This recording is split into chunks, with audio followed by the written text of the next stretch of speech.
Hello, welcome to my podcast. My name is Victory Olale, as you do already know. We will be starting our thought process today from the first chapter of the book of Hebrews. I like to read from the King James, if you permit me. Hebrews chapter 1. God, who at sundry times and in diverse manners spake in time past unto the fathers by the prophets, has in this last day spoken unto us by his Son, whom he has appointed heir of all things, by whom also he made the worlds, who being the brightness of his glory and the express image of his person, and upholding all things by the word of his power, cleansing our sins, he sat down at the right hand of God. Okay, verse 4 says, being made so much better than the angels, as he had by an inheritance obtained a more excellent name than they.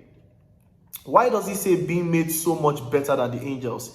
It's because in chapter 2, he will tell us in verse 7 of chapter 2, he says, thou made him a little lower than the angels and crowned him with glory and honor and set him over the works of thy hands. Okay, let me quickly say this. Okay, the Psalms chapter 8, it says, oh God, how majestic, how excellent are you in all the earth. You know, when I look upon the works that you have done, then he goes to say, what is man that thou art mindful of him? The son of man that thou visitest him.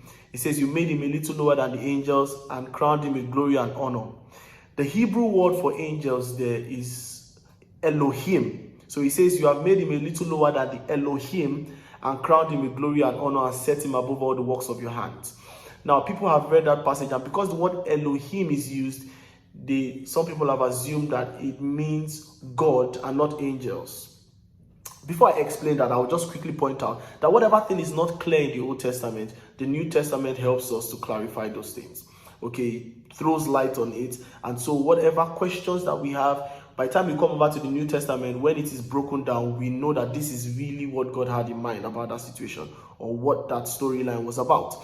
And so when it says, thou had made him a little lower than the Elohim, while we think that the Elohim there refers to God, because the word Elohim is literally translated as God, okay, creator.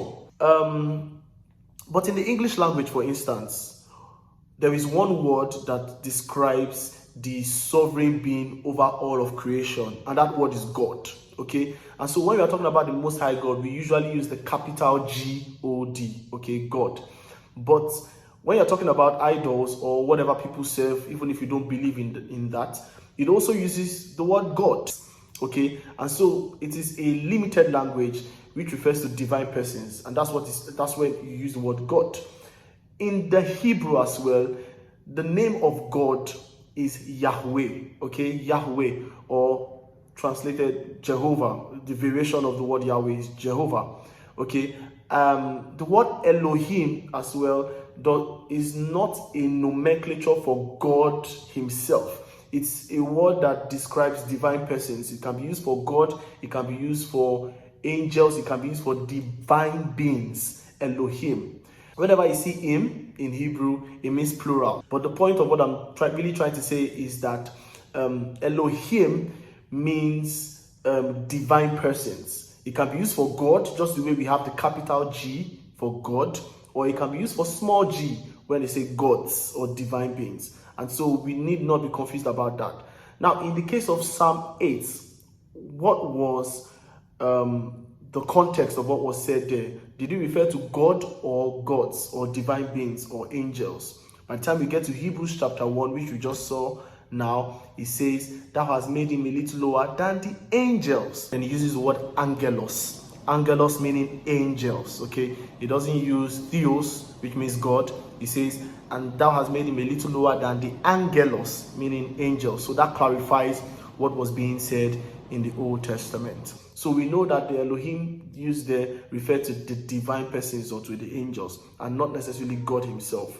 Why does he say that? Because Jesus became a man, a human being.